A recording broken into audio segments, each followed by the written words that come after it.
ओम शांति।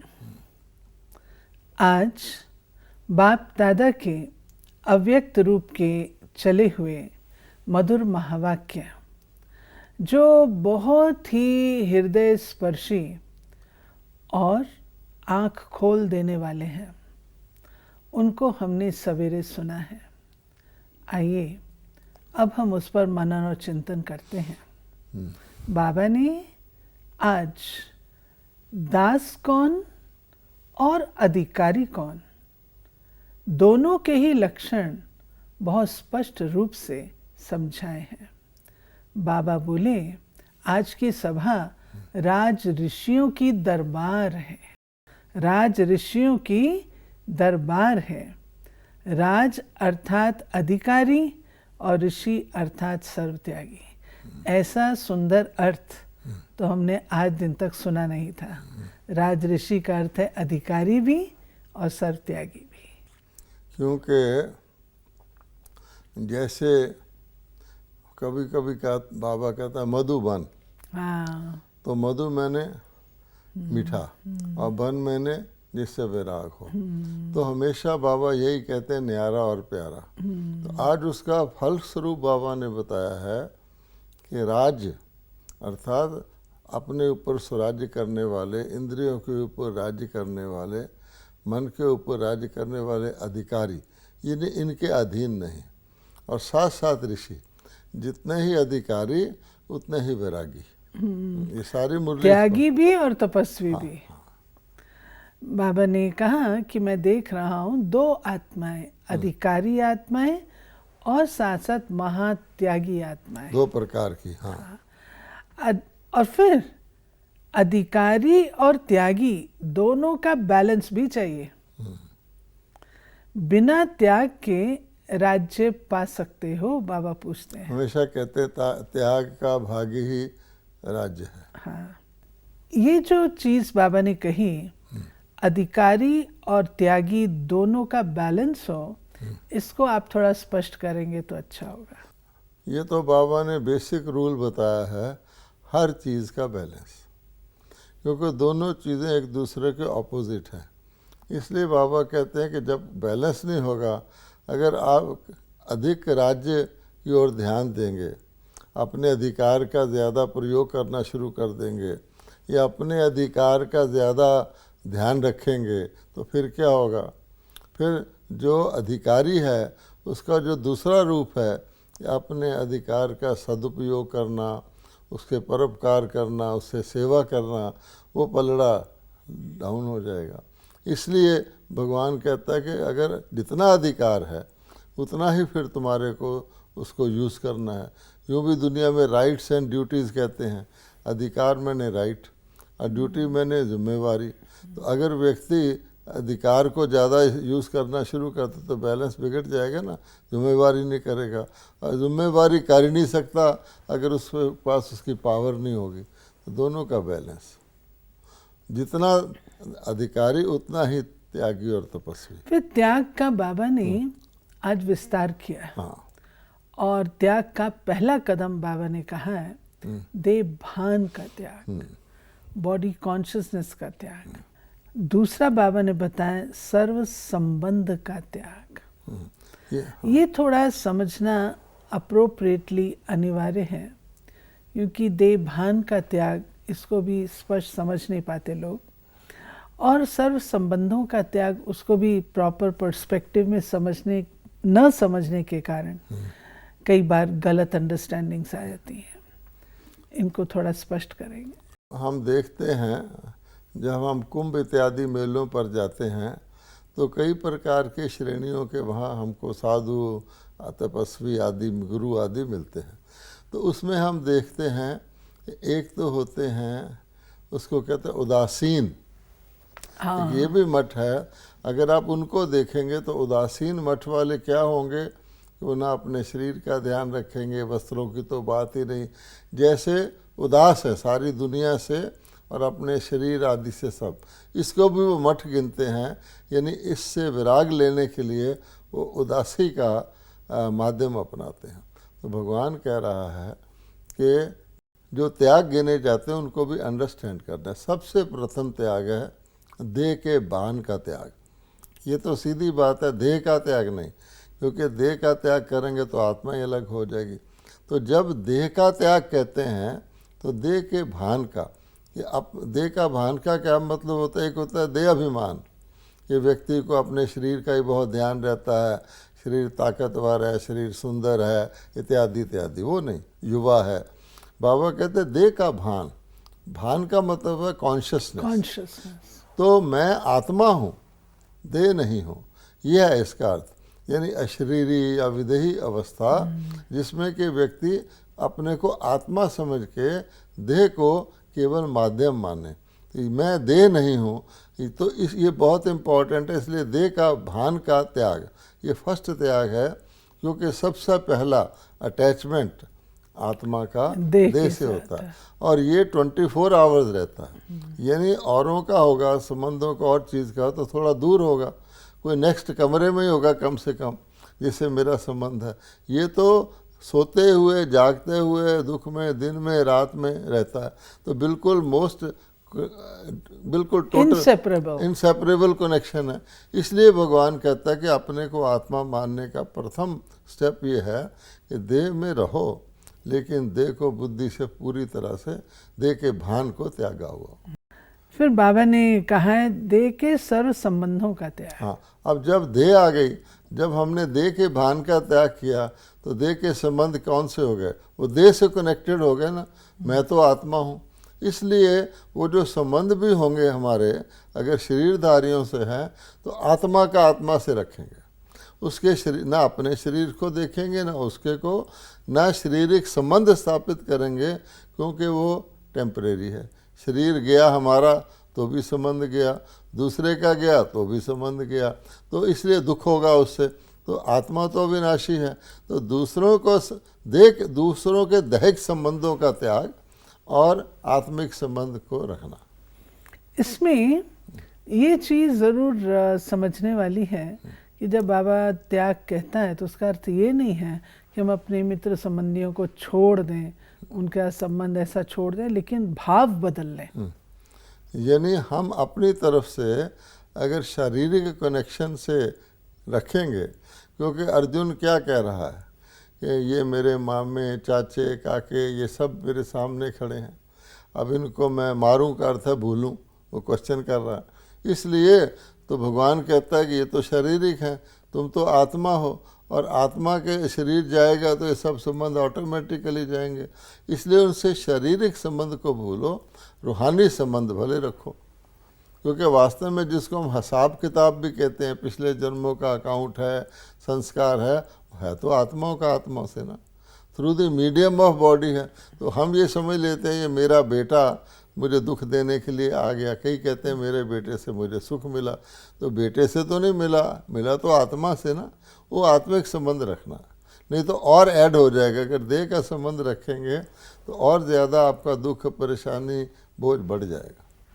तो बाबा ने कहा है आत्मा देही व मालिक। हाँ, देह के बंधन से मुक्त अर्थात जीवन मुक्त राज अधिकारी। हाँ, जब राज अधिकारी बन गए तो सब प्रकार की अधीनता समाप्त हो जाती है, क्योंकि देह के दास से देह के मालिक बन गए, दासपन छूट गया। अब बाबा ने जो टाइटल में बताया था कि अधिकारी या दास, इन दोनों का बाबा बता रहा है, तो सिंपल बिल्कुल अंडरस्टैंडेबल फार्मूला बाबा ने बताया है कि दास मैंने अधीन, मैंने गुलाम।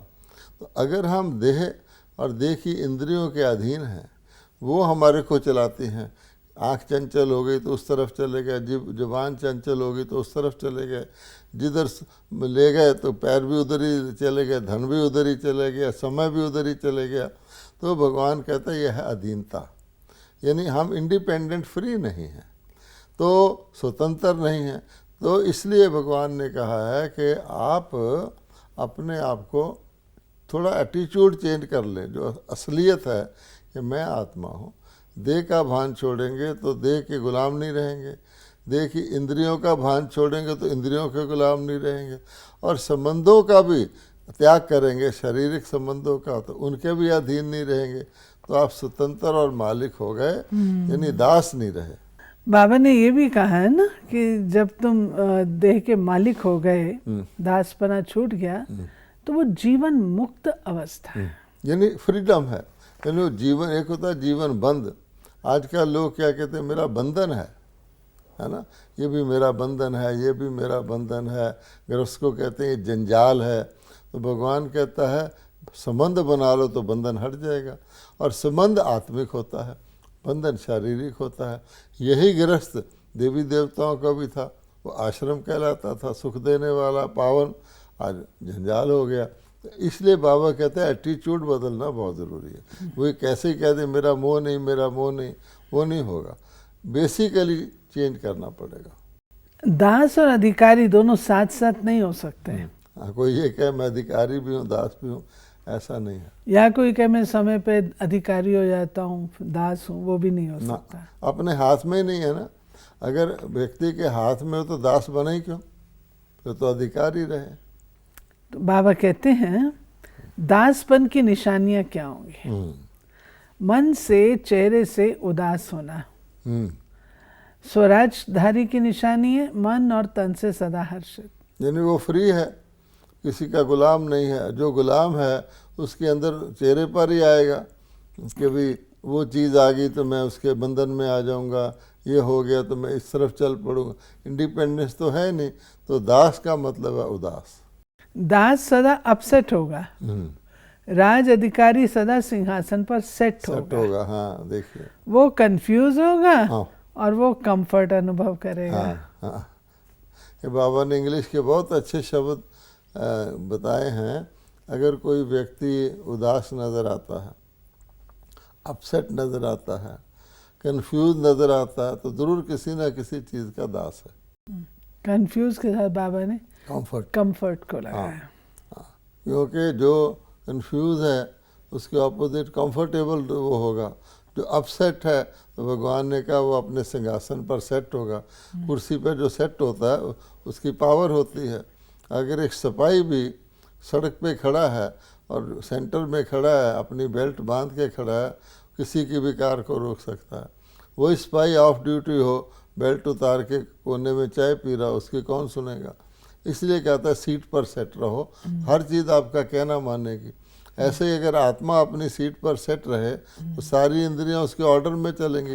अगर वो सीट से अपसेट हो जाएगा, कभी कोई इंद्री घुमाएगी, कभी कोई इंद्री घुमाएगी, परेशानी होगी, चिंता के तूफान आएंगे, भय के तूफान आएंगे, तो सारा काम बिगड़ जाएगा। बाबा ने कहा है वो शान से परे अर्थात ज्ञान से परे परेशान तो नहीं कर देते हैं। बाबा कहते हैं चेक करो कि आपको कोई भी परिस्थिति वायुमंडल से तो नहीं कर। दास अर्थात परेशान, अधिकारी अर्थात सदा मास्टर सर्वशक्तिमान। अब देखिए विघ्न विनाशक। परेशान का भी बाबा ने अर्थ बताया, जो अपनी शान से परे है, अपनी सीट पर सेट नहीं है, वो परेशान है। तो जो अपनी सीट पर सेट है वो अपनी शान में है। तो भगवान ने कहा तो अधीनता छोड़ो तो अपनी शान में हो। तुम्हें किसी के ऊपर डिपेंडेंसी नहीं है, किसी के तुमको कुछ कराना ही नहीं पड़ता, तुम आज़ाद हो। अगर तुम्हें पता है मैं इस पर निर्भर हूँ। आज देखेंगे बड़े बड़े धनाढ़ घराने की माताएं एक काम वाली माता रख लेती हैं। अब क्या होता है कि अगर काम वाली माता ना आए तो इतनी परेशान होती हैं, फ़ोन करेंगी, ये होगी, अब क्या होगा, क्या हुआ, तो परेशान होगा कि नहीं होगा। स्वयं को परीक्षाओं के मझधार में अनुभव करेंगे। हाँ। अधिकारी आत्मा मांझी बन नैया को मजे से परीक्षाओं की लहरों से खेलते खेलते। अब कितना शानदार बाबा ने एग्जाम्पल दिया है। वो विघ्न स्वरूप होंगे, वो विघ्न विनाशक होंगे। वो जो हैं मझधार में अपनी नैया को पाएंगे। और बाबा कहता है कि वो जो होंगे वो मांझी बन के अपनी भी नैया को पार लगाएंगे, दूसरे के भी लगा सकेंगे। बाबा कहते हैं दास आत्माओं की कहानी बाबा ने बताई। क्या करते हैं, चूहा आता, चूहे को निकालते तो बिल्ली आती, बिल्ली को निकालते तो कुत्ता आ जाता। ये बाबा पहले कहानी सुनाया भी करते थे। हाँ, एक निकालते हैं तो दूसरा वो आता है। समझते हैं एक प्रॉब्लम खत्म की, तो लेकिन प्रॉब्लम की जड़ खत्म नहीं की, दूसरे रूप में आ जाएगी। फिर कहते हैं इसको मैंने खत्म किया, तो अंदर जड़ खत्म नहीं तो तीसरे रूप में आ जाएगी। हाँ। इसको बाबा ने कहा ना, कभी आंख रूपी चूहा धोखा दे देता है, कभी कान रूपी बिल्ली धोखा देती है, कभी बुरे संस्कार रूपी शेर वार कर लेते हैं। फिर बाबा कहते हैं इनको निकालते निकालते उदास हो जाते हैं, मुस्कुराहट खत्म हो जाती है। तो तखत छोड़ते क्यों हो, ऑटोमेटिकली खिसक जाते हो क्या? याद के चुंबक से अपने को सेट कर दो तो खिसकेंगे नहीं। आप कोई किसी को कुर्सी से उतार दे, आजकल लोग अपनी कुर्सी को पकड़ के बैठे रहते हैं ना, तो भगवान कहता है तुम्हें कौन उतारता है? या तो बैठे बैठे खिसक जाते हो, इतनी फिसलन वाली कुर्सी है, या खुद किसी प्रलोभन में आकर, किसी भय में आके उतर जाते हो। किसी को कह दे तेरी कुर्सी के नीचे सांप है, उछल के उतर जाएगा चाहे सिंहासन ही हो। या कोई किसी को प्रलोभन आ जाए कि वो मेरा बेटा आ रहा है, सिंहासन छोड़ के जाएगा, दूसरा उस पर बैठ जाएगा। तो भगवान कहते हैं कि अपनी सीट पर सेट रहो। फिर कहते हैं, बाबा कहते हैं लंबे चौड़े फाइल मेरे सामने लाते हैं अर्जियों के। मैं 1 मास से परेशान हूँ, कोई कहता 3 मास से नीचे ऊपर हो रहा हूँ, कोई कहते 6 महीने से सोच रहा था। तो बाबा कहते जितनी बड़ी फाइल है ना, उतना फाइन देना पड़ेगा। इसलिए अर्जी को ख़त्म करने का सहज साधन बाप की मर्जी पर चलो। हाँ। मेरी अर्जी ये है तो मन मर्जी अर्जी की फाइल बना देती है। अर्जी वाला क्या कहता है? अर्जी मेरी मर्जी तुम्हारी, है ना। अर्जी वाला तो रिक्वेस्ट ही कर सकता। अब भगवान कहता है कि जितना लंबा तुम अपनी सीट पे अपसेट रहोगे, जितना तूफानों में घिरे रहोगे, जितना परेशान रहोगे, जो बाबा ने ऊपर बातें बताई हैं, जितना उदास रहोगे, उतना तुम्हारी फाइल लंबी होगी, मोटी होगी। हे भगवान ये कर दे, परमात्मा आज ये हो गया। अब भगवान कहता है कि जितनी फाइल बड़ी होगी तो उतना फाइन देना पड़ेगा। यूँ भी कोई कोर्ट में केस करता है, उसको बहुत बड़ा कोर्ट फी स्टैंप लगाना पड़ता है, और जुर्माना भी भरते हैं लोग अपनी गलतियों का, अगर कुछ इलीगल है। तो भगवान कहते हैं अगर फाइन बनोगे, अच्छे बनोगे तो फाइन नहीं देना पड़ेगा, नहीं तो फाइन देना पड़ेगा। शब्द एक ही है, अर्थ 2 हैं। किसी की फाइल पे लिख दो फाइन, तो इसका अर्थ एक तो ये है कि इसको ग्रीन चैनल से जाने दो, सब ठीक ठाक है, और एक है फाइन, उसका मतलब है कि इसको जुर्माना लगना, इसको किनारे करके इसकी तलाशी लो। तो भगवान कह रहा है मेरे आगे बड़ी बड़ी फाइलें रखोगे तो उसका फिर फाइन देना पड़ेगा, तो निरादर भी होगा। इसलिए फाइल को छोटी करो। और उसका तरीका क्या बताया? अर्जी और मर्जी। पहले तो ये बताया अगर सीट से खिसकते हो तो याद की चुंबक लगा लोगे तो सीट से खिसकोगे नहीं। अच्छा, दूसरा कहा जो अर्जी डालते हो तो भगवान कहता है मेरी मर्जी पर चलोगे, परमात्मा की श्रीमत पर चलोगे तो सब अर्जियाँ आप ही समाप्त हो जाएंगी। अगर मन मर्जी पर चलोगे, आगे आया मुरली में, फिर दुखी हो गए। ये जो कहा ना बाबा ने मेरी मर्जी, ये है बाबा कहते हैं ये मन मर्जी की निशानी है। हाँ। तो उसको कैसे चेंज करना है? बाप की मर्जी में लाना। मेरी मर्जी को तेरी मर्जी कर दे। हाँ, हर एक आत्मा सदा शुभ चिंतन करने वाली, सर्व के प्रति सदा शुभ चिंतन में रहने वाली, स्व कल्याणी विश्व कल्याणी बने। हाँ। जैसे कहा था ना, आंख बंद करके चलते चलो। हाँ, यानी आपको बिल्कुल निश्चय है, क्लियर है, भगवान की श्रीमत पे चल रहे हैं, तो आप सोचने की भी ज़रूरत नहीं, देखने की, आंख बंद करके आप अपने मार्ग से चल के मंजिल पर पहुंच सकते हो। हाँ। बाबा कहते हैं मैं ना तुम्हारा ये सब कुछ देखता रहता हूँ, सुनता रहता हूँ, रेडियो स्टेशन। बाबा कहते हैं इतना छोटी छोटी कर्म इंद्रियाँ हैं, लेकिन जाल कितनी बड़ी फैला देते हैं। जैसे मकड़ी होती है खुद छोटी, लेकिन जाल कितनी बड़ी। हर कर्म इंद्री का जाल इतना बड़ा है, ईश्वरी होश से, ईश्वरी मर्यादा से बेहोश कर देता है। अब देखो ना, बाबा कहते हैं आँख है छोटी सी इंद्री, अगर आँख की दुनिया देखो तो बहुत बड़ा आँख जाल फैला सकती है। ऐसी सभी इंद्रियां हैं। कान है छोटी सी इंद्री, अब कानों से कितना बड़ा जाल फैल जाता है, जो कहा जाता है see no evil, hear no evil. तो बाबा ने इस माया जाल का बताया है, कंपैरिजन किया मकड़ी के जाले से। छोटी सी मकड़ी कितना बड़ा जाला बुन लेती है। फिर बाबा कहता है कि जब वो जाल से बाहर निकालते भी हैं तो जैसे बेहोश होते हैं, और बेहोश व्यक्ति को कुछ भी कहो उसको पता नहीं लगता। तो ये ज्ञान योग से बेहोश हो जाते हैं। उनको ज्ञान की बात समझ की बताई भी जाए तो उनके पल्ले नहीं पड़ती। फिर बाबा कहता है इसका तरीका क्या है, मकड़ी अपने ही जाल को जैसे खा जाती है, तुम भी अपने सारे फैलावट को ख़त्म करके बिंदु बन जाओ। ये बाबा ने आगे बताया। हाँ, आपने ठीक बताया। हाँ। यही बात पूछने वाली थी मैं, लेकिन आपने उसको मेंशन कर दिया है। बाबा ने कहा बिंदी लगा दो और बिंदी में समा जाओ। हाँ, यानी फुल स्टॉप लगा दो हर चीज़ को, पास्ट इज पास्ट, और फिर बिंदी में समा जाओ। हाँ। असला सारी फैलावट को, हाँ। बिंदी तो आत्मा है ना, उसको समेट लो अपने मन बुद्धि आके विचारों को समेट के अंदर लीन हो जाओ, प्रेम से उसके अंदर आत्मरूप बन जाओ। इसको बाबा ने बहुत सुंदर कहा है। हाँ। आदि भी बीज, हाँ। अंत भी बीज ही रह जाता है।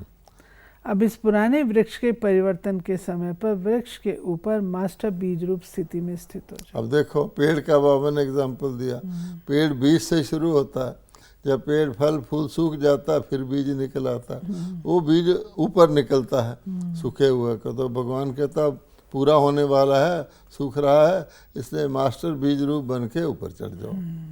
तो बाबा ने कहा देखो आवागमन का चक्कर तो पूरा किया ना, ये बाबा जोन वालों को कह रहे हैं। और फिर बाबा ने जो टीचर्स के प्रति कहा है उनको कहा है सदा निमित्त आत्मा समझो अपने को, नम्रता और निर्माणता, सदा संतुष्टता, मैं के बजाय बाबा बाबा। अब बाबा ने ये निशानियां बताई, निमित्त, नम्रता, निर्माणता और संतुष्टता। ये सारी निशानियां परमात्मा कहते हैं पहले ब्रह्मा बाबा में देखो कितनी है। इतना बड़ी अथॉरिटी, अपने को निमित्त समझा, नम्रता से चला, निर्माणता से चला, क्योंकि निर्माण ही निर्माण कर सकता और संतुष्टता रहती है फिर इससे। ये टीचर्स की निशानियां हैं। मैंने कहा मालिक होते भी निमित्त समझा। निमित्त हूँ, न्यारी हूँ, प्यारी हूँ, ये बात बुद्धि में रखी। निमित्त ही जो होता है वो न्यारा प्यारा जैसा। फिर कहते देखो औरों को भी आगे बढ़ाओ। जैसे बाबा ने, ब्रह्मा बाबा ने मम्मा को आगे रखा और स्वयं नंबर 1 नारायण बना, लक्ष्मी सेकंड नंबर बनी। बढ़ाने से बढ़ाना। बाबा ने फॉर्मूला दिया है कि आगे बढ़ाने से व्यक्ति आगे बढ़ता है। ऐसे नहीं कि वो आगे बढ़ जाएगा मैं पीछे हो जाऊंगा, ऐसा बढ़ाना माना बढ़ना। हाँ। फिर पार्टियों से मुलाकात करते बाबा ने कहा विशेष आत्मा बनना चाहते हो तो सर्व की विशेषताओं को देखो और समय और स्वयं के महत्व को स्मृति में रखो तो महान बन जाएंगे। जैसे समय महान है, आप भी महान हो, क्योंकि बाप दादा द्वारा हर बच्चे को महान आत्मा बनने का वर्षा मिला है। कि विशेष बनना है तो हर एक की विशेषता देखो, समय की भी विशेषता को पहचानो। वरदान है आज की मुरली में, सर्व प्राप्तियों की खुशी में उड़ते हुए मंजिल पर पहुंचने वाले स्मृति स्वरूप भाव। ब्राह्मण जीवन में आदि से अब तक जो भी प्राप्तियां हुई हैं उनके लिस्ट स्मृति में लाओ तो सार रूप में यही कहेंगे अप्राप्त नहीं कोई वस्तु ब्राह्मण जीवन में। और ये सब अविनाशी प्राप्तियां हैं, खुशी में उड़ते मंजिल पर सहज ही पहुंच जाएंगे। प्राप्ति की खुशी कभी नीचे हलचल में नहीं लाएगी, क्योंकि संपन्नता अचल बनाती। स्लोगन है, बिंदु स्वरूप की स्मृति में रहने के लिए ज्ञान, गुण और धारणा में सिंधु बनो। ये थी बाबा की आज की मुरली, जो अव्यक्त रूप की चली हुई थी। और इसमें बाबा ने हमको जो आज बात बताई है, होमवर्क दिया है, चेक करना है कि हम दास तो नहीं हैं, अधिकारी हैं या दास हैं, और दासपना कैसे हमारा झलकता है ये चीज़ हम चेक करेंगे, क्योंकि जीवन मुक्ति का वर्षा संगम पर ही अनुभव करने का समय है। ओम शांति।